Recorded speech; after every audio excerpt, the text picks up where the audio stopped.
कृष्णाय वासुदेवाय हरे परमात्मने प्रणतक्लेशाय गोविंदाय नमो नमः। आज की कक्षा में आप सब लोगों का बहुत बहुत स्वागत है। अभी पिछली कक्षाओं में हमने काव्य प्रकाश के आचार्य मम्मट ने जो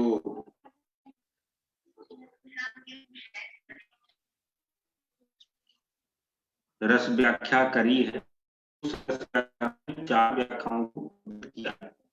तो उन 4 व्याख्याओं को हमने पढ़ा।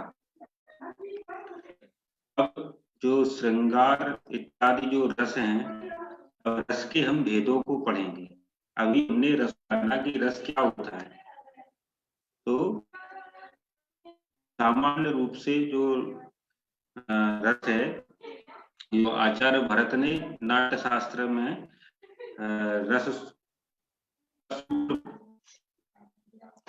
रस सूत्र लिखा है, तो उसी रस सूत्र को आधार बन करके मठ ने उसकी व्याख्या की है।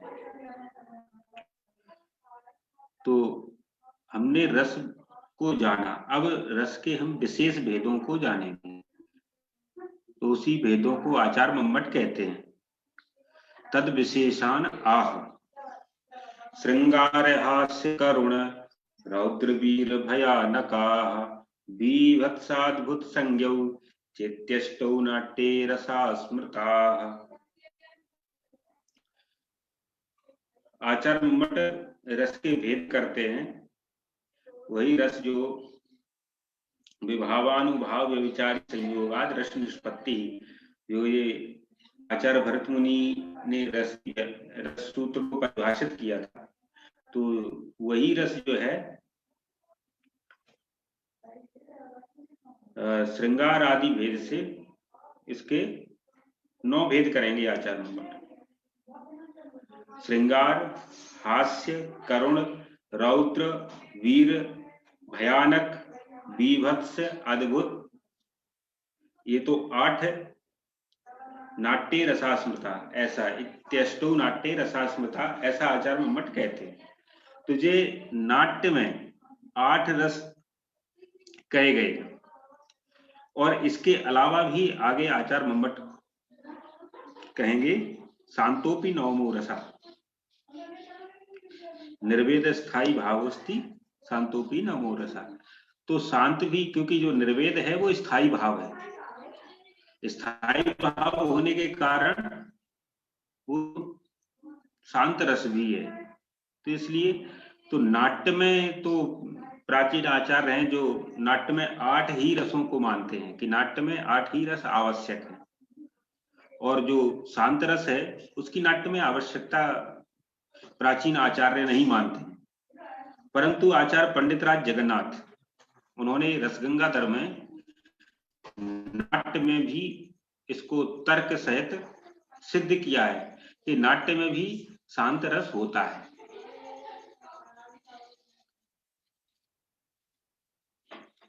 तो उसके जो भेद किए, श्रृंगार, हास्यरस, करुण रस, रौद्र रस, वीर रस, भयानक रस, बीभत्स रस, अद्भुत और शांत रस।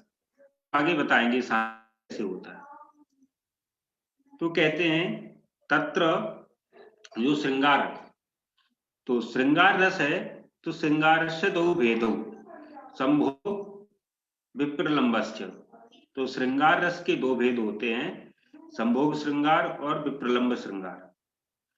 जो संभोग श्रृंगार है उसको बताते हैं तत्र आद्याः परस्पर अवलोकन आलिंगन अधरपान परिचुंबनादि अनंतत्वात् अपरिच्छेद्य एक एव गण्यते। आचार्य मम्मट कहते हैं कि जो संभोग श्रृंगार है उसके भेद अगर किए जाएं तो अनंत भेद होते हैं। तो अनंतत्वात्, अनंत भेद होने से इसलिए उसका एक ही भेद किया जाता है। आचार्यों ने एक ही भेद करना उसका उचित समझा है। तो जो हमारा जो संभोग श्रृंगार है, पहले श्रृंगार दो प्रकार का, संभोग श्रृंगार, विप्रलंब श्रृंगार। और जो संभोग श्रृंगार है उसका एक ही वेद है, तो उसको देखते हैं। संभोग श्रृंगार का उदाहरण आचार्य मम्मट प्रस्तुत करते हैं। चलिए देखते हैं उदाहरण।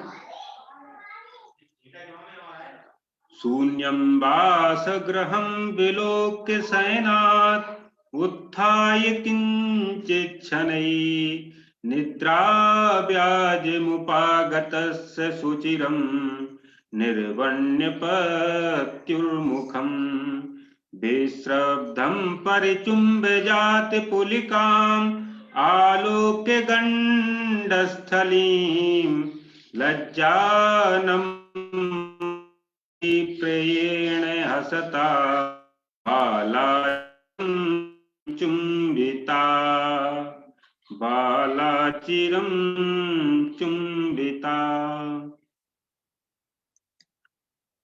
तो आचार्य मम्मट ये शून्यम वासगृहम् इत्यादि पद जो उद्धृत करते हैं संभोग श्रृंगार के रूप में आचार्य मम्मट उद्धृत करते हैं।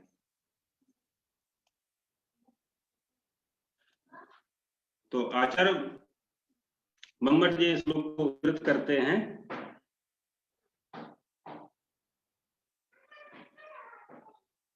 इसमें क्या है कि एक कोई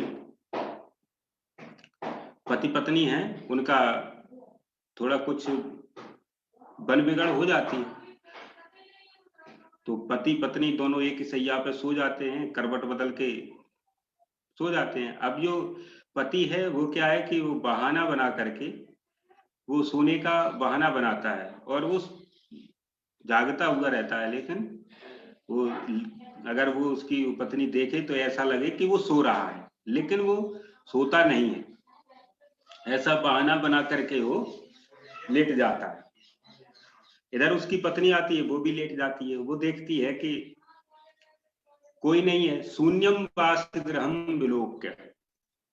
अब वो उसकी जो पत्नी होती है वो चारों तरफ देख लेती है अपने घर को, तो कोई नहीं होता है वहां। तो उसको देख करके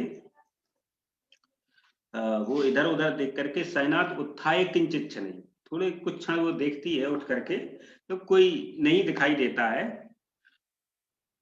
तो निद्रा व्याज मुपागतस्य सुचिरम निर्वण्य पत्र मुखम, अपने पति के मुख की ओर भी देखती है, जो नींद का बहाना किए हुए जो लेटा हुआ है, उसको देख करके वो तुरंत विश्रब्धम परिचुम्ब्य, और अपने वो उसका जो पति है उसको चुम्बन करती है। उसको देखकर जब उसका जब वो चुंबन करती है तो पति उसका देखता है, तो उसका रोमांच छा जाता है उसके शरीर में।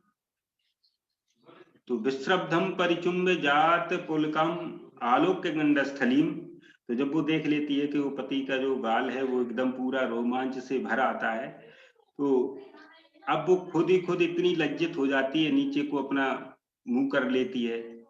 इतना करने पर विश्रब्धम परिचुम्ब जाति पुलकाम आलोक्य गंडस्थलीम लज्जा नम्रमुखी प्रियेण हस्ता बाला चिरम चुम्बिता। इसके बाद जब वो नम्रमुखी हो जाती है, लज्जा से झुक जाती है, तो उसका जो पति रहता है तो चिरकाल पर्यंत वो अपने पति के द्वारा चुंबित होती है। उसका पति बार बार उसका चुंबन इत्यादि करता है। तो इसको संभोग श्रृंगार के रूप में आचार्य मम्मट ने उद्धृत किया है। तो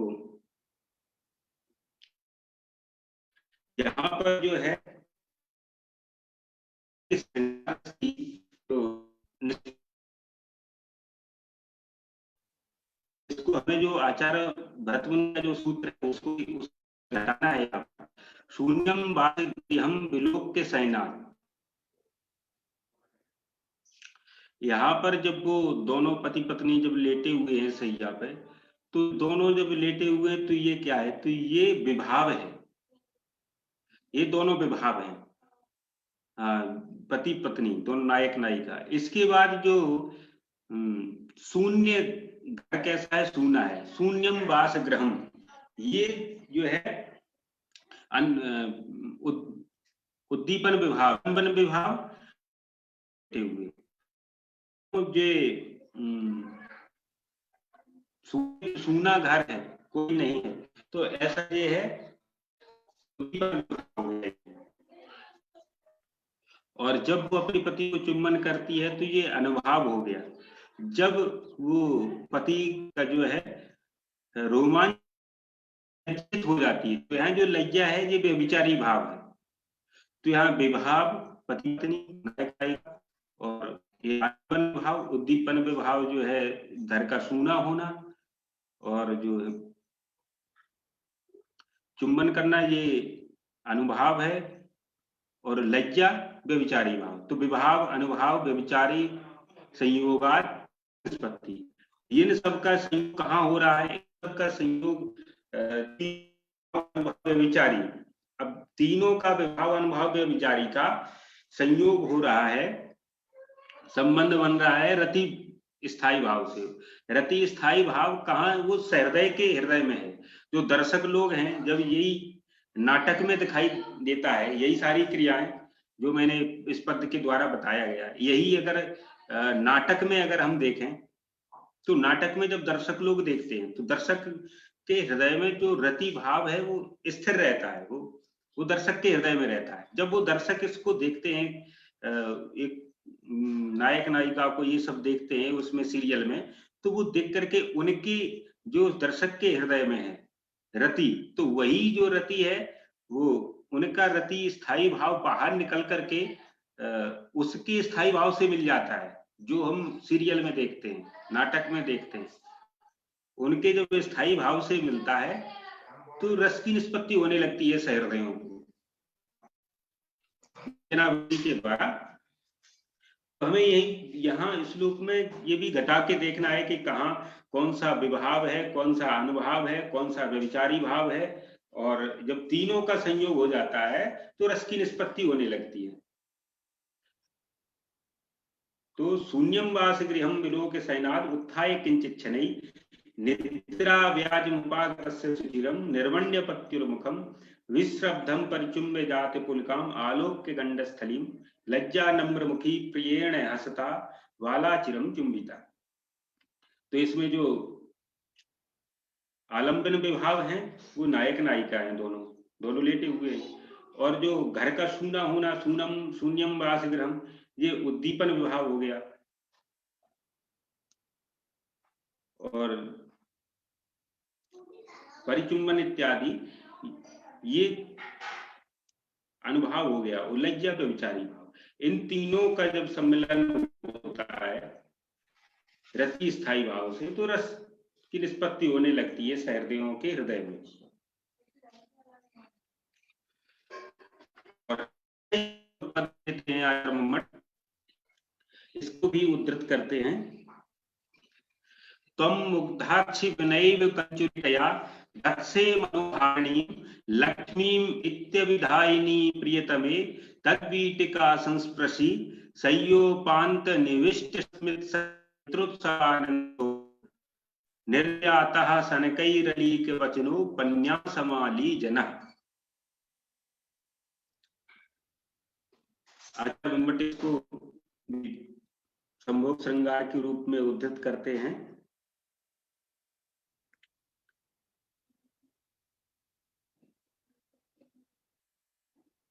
ये भी जो ये आचार्य मम्मट ये पद जो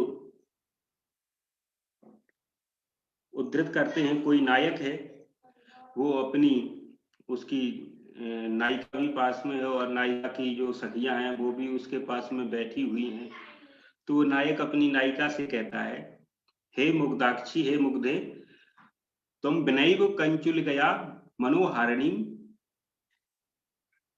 लक्ष्मी धत्से। वो कहता है, हे मुग्धाक्षी, हे मुग्धे, तुम तो विनय बिना ही वस्त्र के, कंचुलिका इत्यादि बिना वस्त्र के ही मनोहर को धारण करने वाली हो, अर्थात तुम एक विलक्षण शोभा को धारण करने वाली हो। ऐसा वो नायक अपनी नायिका से कह रहा है, तुम तो बिना ही डोली बिना वस्त्र के ही तुम विलक्षण शोभा को धारण करने वाली है प्रियतमे, तद्वीटिका संस्पर्शी, और उसकी जो वीटिका है उसका स्पर्श करता है घाट छोड़ने के लिए, तो उसकी जो सखियां बैठी हैं, सखियां बैठी हैं, वो देखती हैं तो वो लज्जित हो जाती हैं।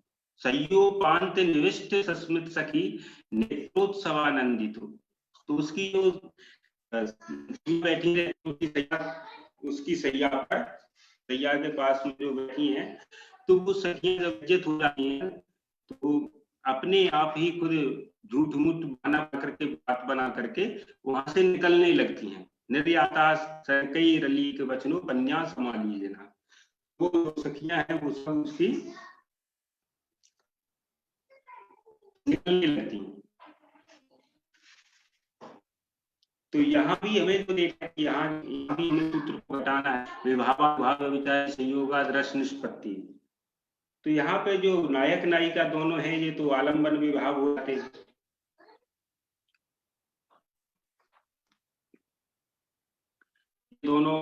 ये दोनों आलम्बन विभाव हो जाएंगे। जब वो नायक उसकी वीटिका सा संस्पर्श कर रहा है, खोलने का स्पर्श कर रहा है, ये अनुभाव हो जाएंगे। और जब वो उसकी सखियां जो पास में बैठी हैं वो लज्जित हो जाती हैं और निकल जाती हैं, तो ये लज्जा इत्यादि इसमें व्यभिचारी भाव, तो विभाव, अनुभाव और व्यभिचारी भाव तीनों को समावेश हो जाता है, तो सहृदयों को रस निष्पत्ति होने लगती है। अब आता है, अभी हमने जो है श्रृंगार को पढ़ा, अब इसके उपरांत आता है विप्रलंब श्रृंगार। तो विप्रलंब श्रृंगार जो है इसके भेद आचार्य मम्मट ने 5 किए हैं। प्राय और भी कई लोगों ने जो है और भी इसके भेद 4 भी माने हैं। अग्नि पुराणकार भी 4 भेद मानते हैं, विश्वनाथ भी 4 भेद किए हैं। तो इस तरह से आचार्य मम्मट के मत में जो 5 भेद है। तो आचार्य मम्मट कहते हैं अपरस्तु, अर्थात जो विप्रलंब श्रृंगार है वो अभिलाष, विरह, ईर्ष्या, प्रवास, शाप हेतु इति 5 विधा। एक तो वो अभिलाष रूप विप्रलंब श्रृंगार, विरह रूप विप्रलंब श्रृंगार, ईर्ष्या रूप विप्रलंब श्रृंगार, प्रवास रूप विप्रलंब श्रृंगार और शाप हेतु विप्रलंब श्रृंगार। इस प्रकार से ये 5 प्रकार का होता है। क्रमेण उदाहरण में इसके आचार्य मम्मट क्रम से उदाहरण भी प्रस्तुत करते हैं।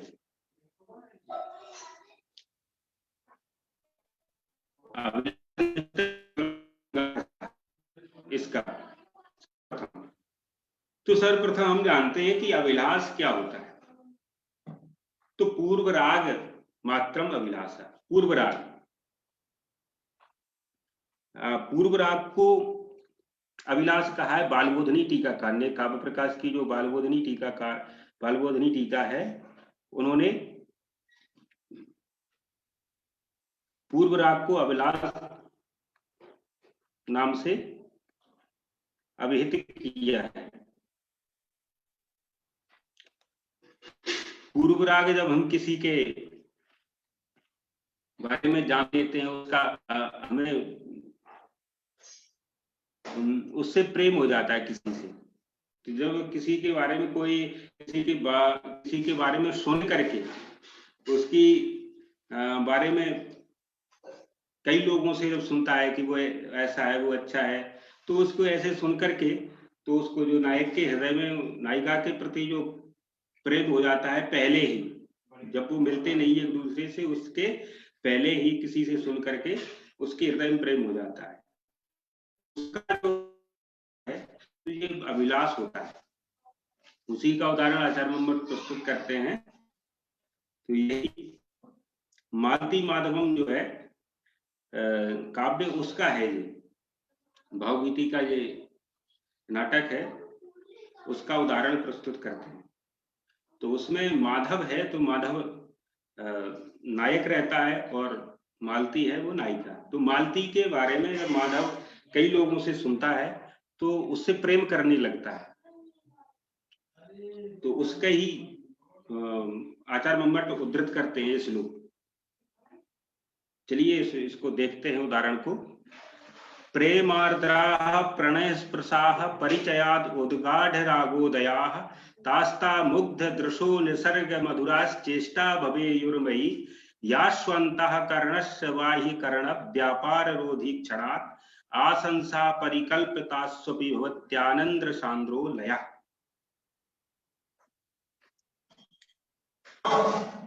तो आचार्य मम्मट इसको उद्धृत करते हैं।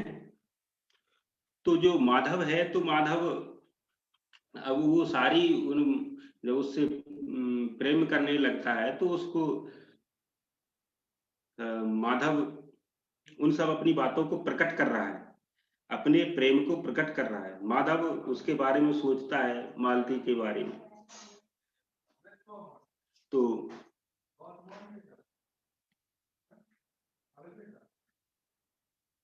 तो माधव उसके बारे में सोचता है। प्रेम आद्राह प्रणय स्पर्शाह, उस जो मालती है तो वो भोली चितवन वाली है। मुग्धाक्षी जो मालती है भोली चितवन वाली है। उसकी जो प्रेममय उसका जो शरीर है, ऐसा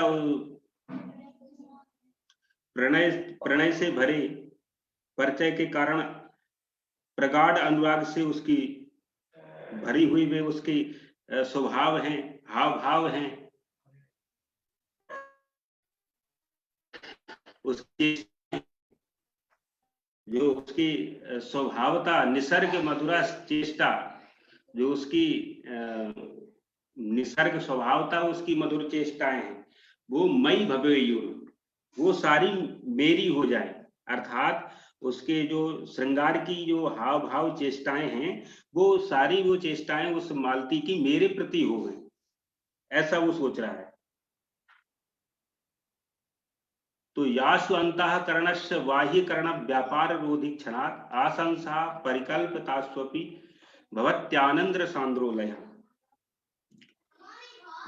तो जिनमें वे कल्पना मात्र से ही अंतःकरण आनंद विभोर होकर के उसमें वो क्या करता है, डूब जाता है। जो माधव है तो वो उसको सोचता ही रहता है, वो उसी के बारे में, मालती के बारे में सोचता रहता है कि वो जो मालती है उसकी बड़ी भोली भाली चितवन है, और उसका जो प्रेम है, प्रेम से आर्द्र प्रेममयी जो प्रणय से भरी उसके परिचय के कारण उसकी जो चेष्टाएं हैं, हाव भाव इत्यादि चेष्टाएं, परिचय प्रेमाद्राह प्रणय स्पर्शा उद्गाढ़ रागोदया, तो उसकी जो परिचय से प्रेम के परिचय, जब उसका प्रेम से परिचय होता है तो उस परिचय से उसके जो हाव भाव श्रृंगार आदि की जो चेष्टाएं उसके हृदय में, जो मालती के हृदय में हैं, तो वो सारी श्रृंगार आदि की जो हाव भाव चेष्टाएं, स्वाभाविक जो मधुर चेष्टाएं हैं, वो सारी मेरे प्रति हो, ऐसा वो जो माधव है वो सोचता है। और ऐसे ही को कल्पना मात्र से करते करते तो उसी में आनंद विभोर होता जाता है, उसी के आनंद में डूब जाता है, प्रेम में डूब जाता है माधव।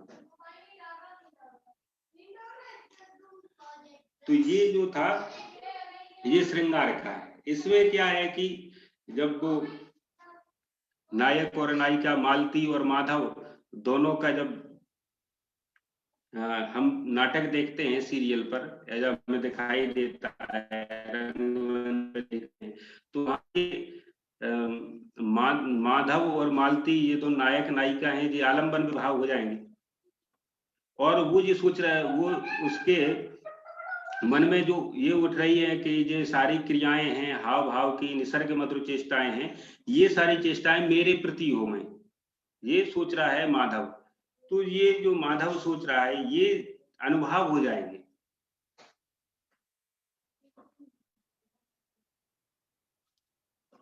तो ये अनुभव हो जाएंगे और इनसे जब उसके जो सहृदय की जो रति इसके हृदय में रहती है, सहृदयों के हृदय में, जब उस रति का इनके विभाव अनुभव और व्यभिचारियों से जब संबंध होगा, जब इनसे संबंध होगा तो सहृदयों के हृदय में रस की निष्पत्ति होने लगेगी।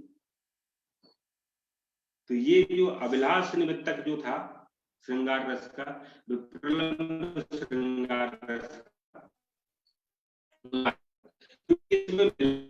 इसमें केवल क्या होता है, उसके एक दूसरे के बारे में जब जानने लगते हैं तो एक दूसरे के बारे में जो एक दूसरे के बारे में फिर वो चिंतन करते हैं, एकांत में बैठ करके सोचते हैं कि वो कैसे मिले, कहाँ मिले, उसके सारी जो क्रियाएं हैं वो मेरे प्रति ही होवे, वो हंसे तो मेरे लिए हंसे, जो कुछ भी करे तो मेरे लिए करे। तो इस तरह से वो सोचते हैं एक दूसरे के बारे में।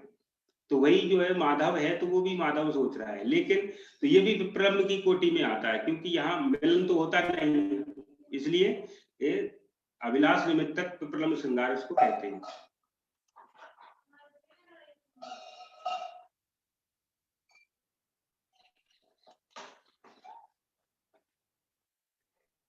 अब ये आता है विरह निमित्तक विप्रलंब श्रृंगार।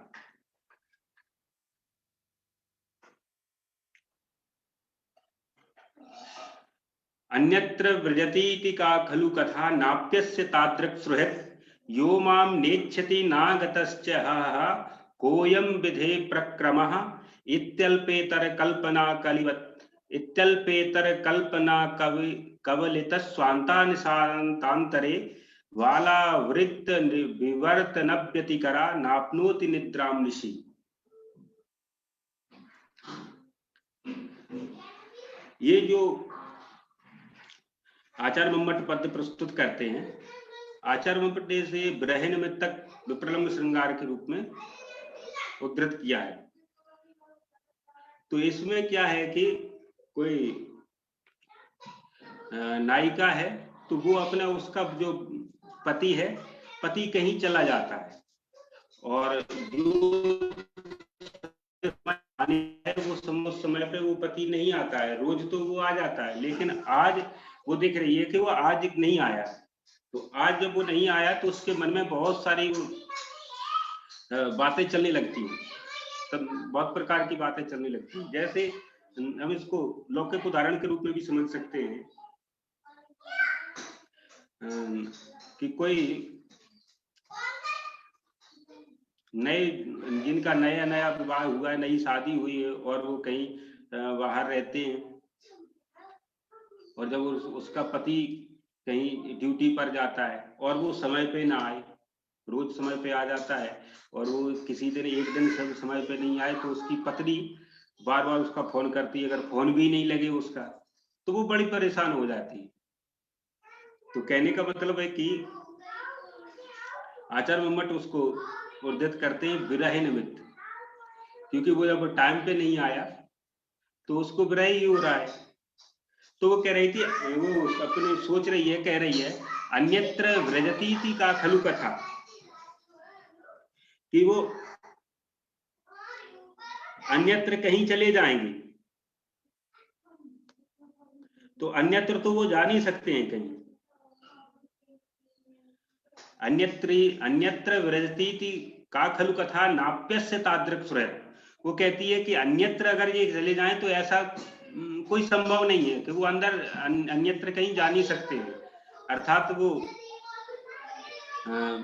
उन्हें आना चाहिए लेकिन वो आए नहीं है, कहीं दूसरी जगह वो जा नहीं सकते हैं, क्योंकि आना तो उन्हें मेरे ही पास है, घर में ही आना है।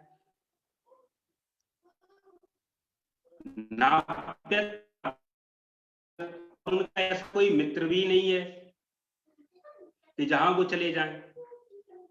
और अब उसके मन में ये प्रश्न उठता है कि ऐसा तो नहीं है कि वो मुझे ना चाहते हो इसलिए कहीं भाग गए हों, तो क्या वो फिर वो उसका समाधान करती है, यो माम नेच्छति। और ऐसा भी नहीं है कि वो मुझे ना चाहते हो, अर्थात मुझे चाहते हैं। तो ऐसा उनका कोई मित्र नहीं है कि वो दूसरी जगह चले जाएं, और ऐसे ये भी संभव नहीं है कहीं वे मित्र के कहीं चले जाएं, ऐसा कोई उनका मित्र नहीं है, और वो कहीं दूसरी जगह जा नहीं सकते हैं। और ऐसा भी नहीं है कि मुझे वो चाहते नहीं है, तो मुझे भी चाहते भी हैं। तो इसलिए यो माम नेच्छति नागतस्य, और वो कहीं नहीं गए। हा हा कोयम विधे प्रक्रमा, अरे ये कौन सा विधाता का, ये क्या विधाता का खेल है, कैसा ये प्रारब्ध है मेरा, कैसा भाग्य है कि वो जाते तो गए तो है नहीं कहीं और मेरे पास आए नहीं है। तो इस तरह की वो अपने पति के बारे में सोच रही है। इत्यल्पेतर कल्पना कवलितस स्वांता निशातांतरे, तो वो पूरी रात भर, संपूर्ण रात निकल जाती है उसको, रात भर वो इधर उधर से सोचती रहती है, लेकिन उसे कोई हल नहीं निकलता है। अनेक प्रकार की कल्पनाओं से वो ग्रसित रहती है, संपूर्ण रात भर यही सोचती रहती है, नींद भी नहीं आती है उसको। वाला वृत्त विवर्तन व्यतिकरा नापनोति निद्राम निशी, और वो जो वाला है, नायिका है, वो रात भर इसी प्रकार के तर्क वितर्क करती रहती है और सो नहीं पाती है, रात भर करवटें बदल रहती है। विवर्तन व्यतिकरा, वो कहीं इधर होती है उधर होती है, ऐसी बदलती रहती है। ऐसा बृहत्कंठ था। आचार्य मम्मट कहते हैं कि ये जो है बृहत्कंठ जो नायिका है, तो ये जो उदाहरण, इसमें जो रस है वो विप्रलंब श्रृंगार रस निमित्तक है।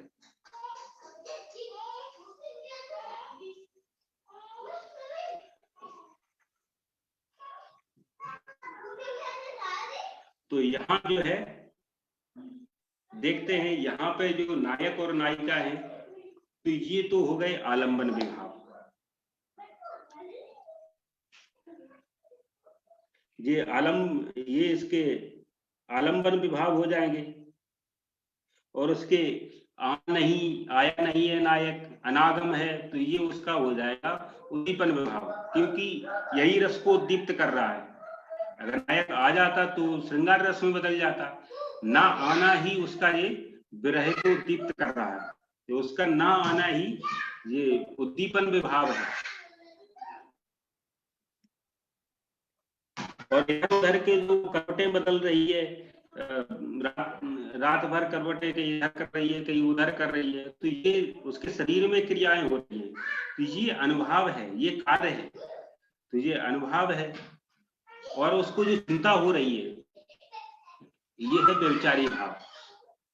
तो विभाव, अनुभाव और व्यभिचारी, जब ये तीनों मिलते हैं, जब कोई इस नाटक को जब कोई सहृदय लोग, दर्शक लोग देखते हैं, तो इसमें हमें ये सूत्र को घटाना है कि कैसे रस की हमें अनुभूति होती है, कैसे रसास्वादन होता है। तो उसमें जो है नायक नायिका तो विभाव हो जाएंगे, आलंबन विभाव, और जो उसको उद्दीप्त कर रहे हैं, रस को बढ़ा रहे हैं, वो उद्दीपन विभाव हो जाएंगे। जैसे अनागम, ना आना ही नायक का यहाँ उद्दीपन विभाव हो जाएगा, और जो उसकी जो क्रियाएं हैं, जो इधर उधर करवट बदल रही है, तो ये अनुभाव हो जाएंगे। और जो चिंता हो रही है उसे, तो ये चिंता है उसे, ये व्यभिचारी भाव हो जाएंगे। अब जो सहृदयों के हृदय में जो रति है, उस रति से इनका जब सम्मिलन होगा, संबंध होगा, तो श्रृंगार रस की अनुभूति सहृदयों को होने लगेगी। तो ये विरह निमित्तक विप्रलंब श्रृंगार रस का उदाहरण प्रस्तुत करते हैं ईर्षा हेतु विप्रलंब श्रृंगार का। सापत्यु प्रथमापराध समये सख्योपदेशं विना नो जानाति सविभ्रमांग वलना वक्रोक्ति संसूचनम स्वच्छैरच्छ कपोल मूल गर्तै पर्यस्त नेत्रोत्पला वाला केवलमेव रोदिति रुठल लोलालकैरश्रुभिः। तो ये ईर्षा है तो वैप्लव श्रृंगार के रूप में आचार्य मंगल उद्धृत करते हैं कि सा बाला, जो बाला है, जो नायिका है। अब इसमें जो है इसको हम लोग उसको जान लेते हैं कि इसका जो बैकग्राउंड है। तो इसका बैकग्राउंड जो है कोई नायिका है और उसका जो पति है, उसका पति जो है किसी दूसरी नायिका को प्रेम करने लगता है। तो जब उसकी जानकारी उसको होती है उसकी पत्नी को, तो वो जो पत्नी है अब वो ज्यादा कुछ जानती नहीं, भोली भाली है, पढ़ी लिखी नहीं है, तो वो क्या खुद रोने लगती है। वो न तो कुछ उससे कहती है, अगर कुछ मतलब बोलना जानती हो, कुछ सखियों के द्वारा उसे कुछ बताया गया होता तो वो कुछ करती है ऐसा, लेकिन वो कुछ जानती नहीं है, तो केवल रोती है। उसका ही उसी का वर्णन है इसमें। तो वो नायिका है प्रथमापराध समय सख्योपदेशम बिना, वो अपने पति का प्रथम अपराध जान जाती है कि उसका जो पति है किसी दूसरी नायिका से प्रेम करता है। तो जब उसको ये समाचार मिलता है तो उस समय वो सख्योपदेशम बिना नो जानाति सभि ब्रह्मांग वलना वक्रोक्ति संसूचनम, तो वो सखियों का उपदेश कभी उसे नहीं मिला है, सखियों के पास में ज्यादा उठी बैठी नहीं है, ज्यादा सखियों का संग नहीं किया है, तो वो ऐसा कुछ जानती नहीं है कि जब पति ऐसा करे तो उसे कैसे डांटना चाहिए, क्या करना चाहिए। अर्थात वो पति को न तो डांटना जानती है, ना ऐसे मतलब टेढ़े आंख करके भरकुटी टेढ़ी करके तिरछी चितवन से देखना इत्यादि, गुस्सा करना, तो ये भी नहीं जानती है वो। उनको उसको पति को लायना देना तो ये भी नहीं जानती है। तो वो नो जानाती, वो नहीं कुछ नहीं जानती है। स्वच्छैरच्छ कपोल मूल गलतै पर्यस्त नेत्रोत्पला, तो वो बिखरे हुए चंचल बालों से युक्त आंखों को वो क्या करती है, चारों ओर घुमाती है, चारों ओर घुमा करके बाला केवल में वो रोदती, वो केवल ही केवल रोती है। वो भोली भाली जो बाला है, नायिका है, वो रोती रहती है। उसके जो लुठल लोलाल कई रश्मि, और उसके जो भोली भाली जो बाला है, तो उसके जो कपोल हैं, तो स्वच्छ कपोलों पर उसके जो आंसू हैं वो टपक रहे हैं और वो रो रही है। अर्थात वो कुछ ज्यादा अपने पति को नहीं कह पा रही है, क्योंकि वो कुछ अपने सखियों के द्वारा उसको कोई ऐसा उपदेश ही नहीं मिला है, इसलिए वो रोती जा रही है, केवल रो ही रही है। तो ये जो है ईर्षा है, तो उसको ईर्षा तो हो रही है, लेकिन वो इतनी सीधी है कि वो कुछ कह नहीं पा रही है। तो इसको ईर्षा है तो प्रलम्ब श्रृंगार में आचार्य मम्मट ने रखा है।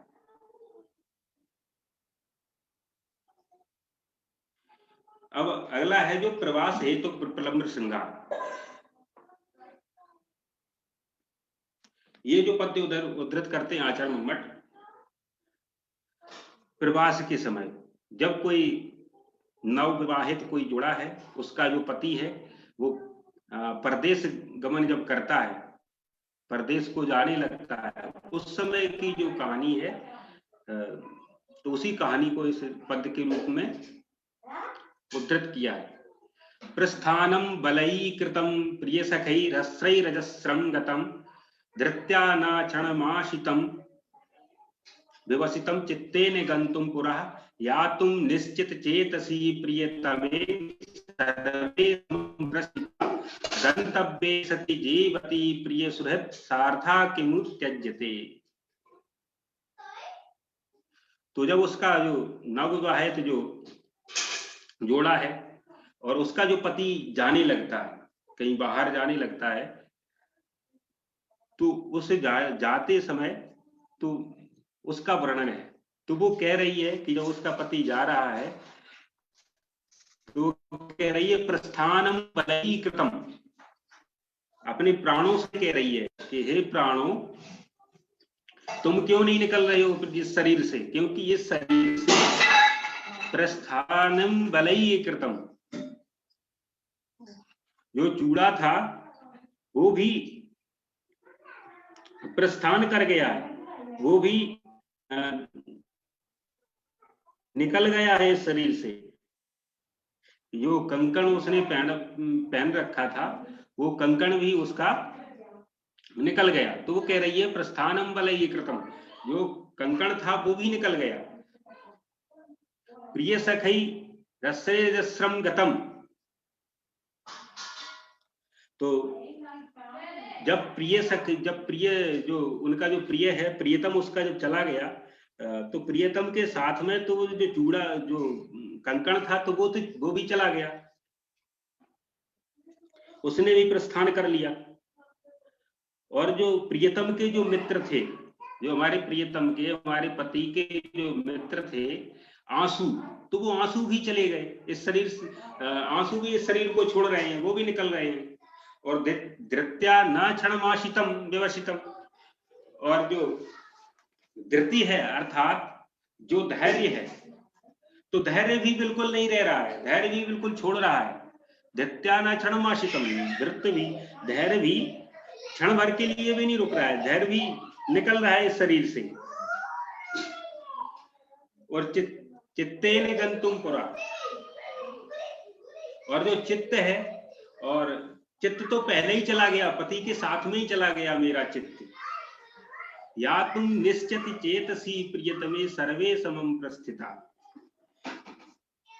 इसलिए जो चित्र भी निकल गया, तो सब जो सब मेरे शरीर से जो भी था, मेरे शरीर से सब निकल गया, कुछ नहीं बचा।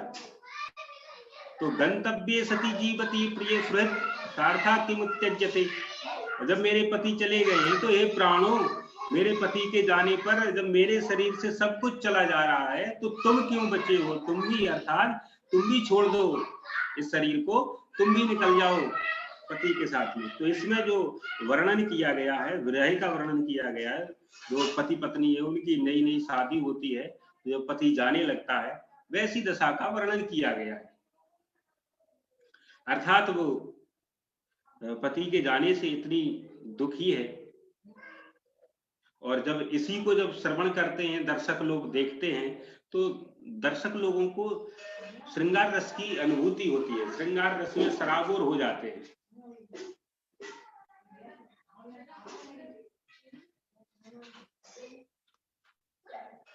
तो ये तो रहा प्रवास हेतु का। और अब ये अंतिम जो है शाप हेतु, शाप हेतु का भी उदाहरण आचार्य मम्मट प्रस्तुत करते हैं। ये जो आचार्य मम्मट प्रस्तुत करते हैं,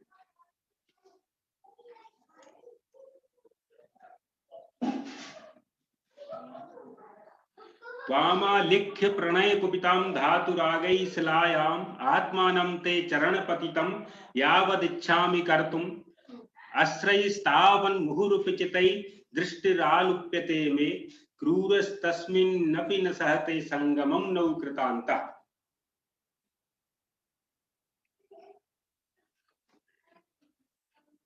इसमें जो है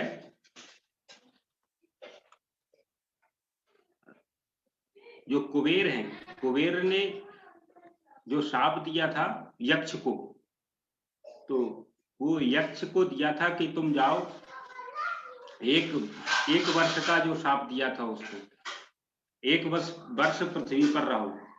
तो वो यक्ष जो है वो पृथ्वी पर रहता है और वो यक्षिणी से बहुत प्रेम करता है। तो वो उस समय का जो इसमें वर्णन किया गया है। तो जो यक्ष है वो क्या करता है, एक दिन वो जो यक्षिणी है उसकी, तो यक्षिणी का एक दिन वो चित्र बनाता है, एक शिला पर कोई एक पत्थर को लेकर के, तो एक पत्थर को लेकर के वो पत्थर पे ही वो एक चित्राकार में एक उसका चित्र बनाता है अपनी यक्षिणी का, और चित्र बना करके अपनी यक्षिणी को ये बताना चाहता है कि मैं वो उसे कितना प्रेम करता है। तो वही कह रहा है कि त्वाम आलिख्य, और वो कहता है, यक्ष कह रहा है कि जब मैं तुम्हारा चित्र बनाता हूं,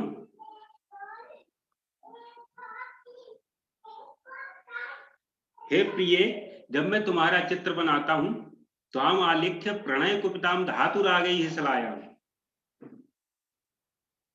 तुम्हें वो गेरु इत्यादि किसी से जब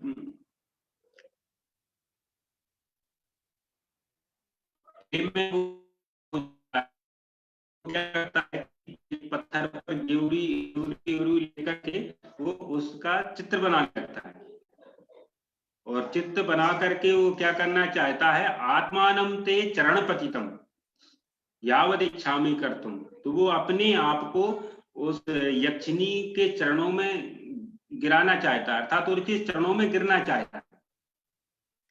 तो बताना चाह रहा है कि वो उसे कितना प्रेम करता है। तो वो कह रहा है, यक्षी यावद इच्छामि कर्तुम, अर्थात मैं जब भी चाहता हूं कि तुम्हारा चित्र बनाऊं, तुम्हारा चित्र बना करके तुम्हारे चरणों में गिरूं, तो ऐसा जब मैं करने को चाहता हूं, उसी समय अस्त्रैस्तावन मुहूर्तचितै दृष्टिरालुप्यते में, तो इतना अश्रुपात होता है मेरा, इतना अश्रुपात होता है कि चित्र पूरा नहीं बन पाता है, और वो जो चित्र बनता है वो सारा धुल जाता है आंसुओं से। तो होता है कि क्रूरस्मिन् नपि न सहते संगमं नौ कृतांता, कृतांत, तो वो कहे कि देखो विधाता को देखो, विधाता को कहे कृतांत, देखो कृतांत विधाता को देखो कि ये विधाता इतना क्रूर है कि हमारा और तुम्हारा जो संगम है, तो उसको ये चित्र में भी सहन नहीं करता है, अर्थात मैं चित्र से ही धैर्य को धारण करूं, चित्र को ही बना करके मैं जो तुमसे बातें करता था, जैसे रहता था, अपने प्रेम को जागृत करूं, तो ये इतना भी संगम, इतना भी हमारा साथ सहन नहीं कर सकता है विधाता कि चित्र में ही साथ रह लें, अर्थात साक्षात शरीर से तो साथ रह नहीं पा रहे हैं, अर्थात चित्र के ही साथ रहें तो भी ये विधाता है वो भी सहन नहीं कर सकता है। तो ये जो है साप हेतु प्रलंब श्रृंगार है, इसमें जो है मेघदूत नामक जो काव्य है, जो कालिदास जी का है, तो बड़ा ही अद्भुत काव्य है। इसमें उन्होंने संपूर्ण बृह श्रृंगार में इसको लिखा है। तो यक्षिणी के माध्यम से इसमें जो सारा बृह कालिदास जी ने इसमें भर के रखा है।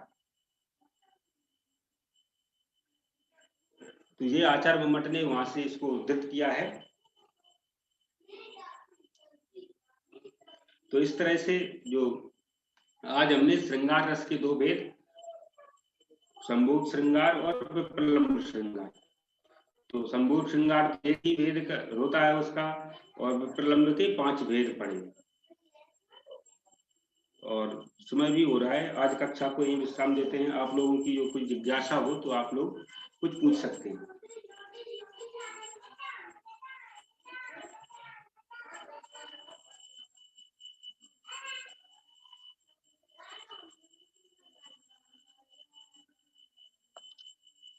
मुझे लगता है किसी की कोई जिज्ञासा नहीं है।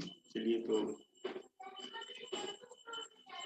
शांति मंत्र के साथ कक्षा का समापन करते हैं।